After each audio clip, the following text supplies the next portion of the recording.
Hey guys, my name is Doug Edrington and welcome to the J. Douglas Show. Today we're talking about how to throw an amazing party for your clients for free. Don't you love free? I love free. So what I want you to take away from this video is like finances. Who's going to pay for it? Where are we going to do it at? How often is it going to happen? And most importantly, what about the after party? That's right, that's prospecting. That's your after party. Sounds kind of cheesy, right? But guess what? That's where all the money's made. So we're going to finish there, but let's get started. Who's going to pay for this? So all the easy ones first. Let's just knock the easy ones out of the way. You know what I'm going to say. Yes, your lender. Yes, your home inspector. Yes, your title company. Yes, your insurance agent. But here's where I want you to think outside of the box. So I got the honor to speak to this lady who's out in California, and she threw a party for her clients, and she pulled so many awesome things together. She had a really awesome house, high-end luxury home that she needed to sell. But at the same time, she wanted to throw a party for all of her past clients and future clients, anybody that she could get to show up that might be interested in that luxury type home. So what she did is, instead of calling all of the regular people that she would call to sponsor somebody, she realized that, wait a minute, we have value in our database. There are other people in the world that might want the names and phone numbers and email addresses to the people that we know. Think about how much you pay to get all that information. Could you leverage it and quote unquote sell that data? So here's what I want you to think about. She picked up the phone, she called up one of the luxury car dealerships in town, and she says, hey, here's what I'm looking to do. I'm looking to throw a big party for about 200 clients that can afford, or in the price point of this $1 million home or $500,000 home or whatever price point it is, the luxury in your market. And she called up the luxury car dealership and said, hey, if they can afford this, they can afford your vehicles. Why don't you bring some of your new vehicles, park them outside of the house, put some of your stuff in it, and you're going to pay for the chef, and you're going to pay for the caterer, and you're going to pay for the cleanup, and I'm going to allow you to have access to all of my clients. And guess what? It worked beautifully.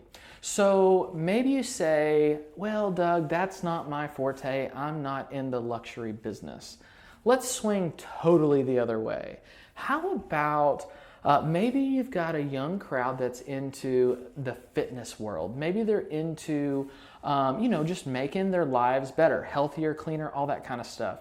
How about you call up one of your local yoga companies and say, hey, I'd like to throw an event for maybe like yoga and wine. And after, we'll have fun, we'll have a little reception, but the whole thing's going to be about yoga in the beginning. And what I want you to do is just pay for it all, handle it all, and make sure that my name's all over it and sponsor it. And guess what? What yoga instructor doesn't say, a couple cases of wine, I get all these new clients that have bought homes for you. If they've bought homes, they probably are financially secure enough to be able to afford a yoga membership. Just something to think about, right? So a couple ways to organize your thoughts here. When I have clients, I like to think of putting them into buckets. Every time I get a new client, I think they should go in a bucket so I can think about when I'm ready to throw that event, I know who's going to go to it. So maybe that one client you've had that's super healthy and does yoga and is at a certain price point, they go in both of those buckets.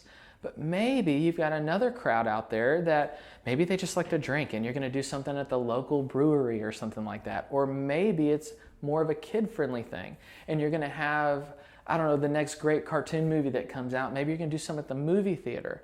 But whatever it may be, I want you to think about how you can leverage other businesses in town that want your database. I'm sure your brain's probably a brewing with something good on your own. So now the next thing I want you to think about is how often you should do this. Now, it's all about scheduling your life out as far as you can. I like to think go out in a year in advance because you're going to want to do one now and you're going to want to do then, and it's you got to have the organization. So step number one, create a manual. Create a manual that says, when you throw a party with me, you do the following. Timelines, how, logos, make it electronic, have everything ready to go. The more organized you are, the better the party's gonna be. Pretty simple, right?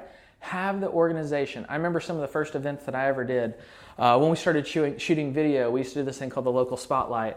And we did a local restaurant, and we went into that. The owner of the restaurant met with them, and he says, all right, cool, can we get this done in 20 minutes? I needed an hour and a half at least to pull it off. It was my fault, not his. He was a busy man letting us do our thing there. I just wasn't well prepared. So think about those things, learn from my mistakes. The other piece of this though is how often should you do them? I believe do them every other month.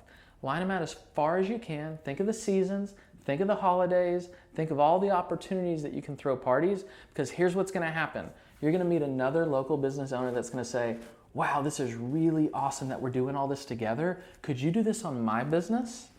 And instead of pushing them super far out, remember you're doing it every other month, so you could fill in maybe the times that you find a great opportunity to leverage that other business. So I hope you're taking something away from this, because it's all about organization, it's all about thinking ahead, and it's all about leveraging other people's money, because you can do this for free. Okay, so last part, the after party. The after party for you is in your office, on the phone, maybe you got the video camera out. All you're doing is just the handwritten notes. All of those things are so important, because this is where you sell houses. What I love about community events or social events or client events, whatever you want to call it, is that is where you build relationships, so you have the right to pick up the phone and call them and ask for the business. If you ask for the business at the party, do you think they'll come to the next party? Probably not. They'll think it's a seminar. They'll think it's something that they didn't sign up for, and they probably won't come to the next one. So it's all about relationships. It's just loving on people and letting them love back on you. So you have the right to pick up the phone and call them when the time counts most, and that's when you're looking for that business. So make sure you have your follow-up plan. Make sure you've got your game plan lined up, ready to go, scripts practiced, video recorded, everything you need to do, because that's where you make your money. So comment, let me know what you're thinking. Tell me exactly, have you done a video like this before, or video? Have you done an event like this before? Have you done any events at all? Just tell me your experiences, and more importantly, help me think with the rest of the world here, who's paying for your events? Because I bet someone out there's got something pretty creative that you could share with all of us. Thanks for watching today's show, and I can't wait to see you next time.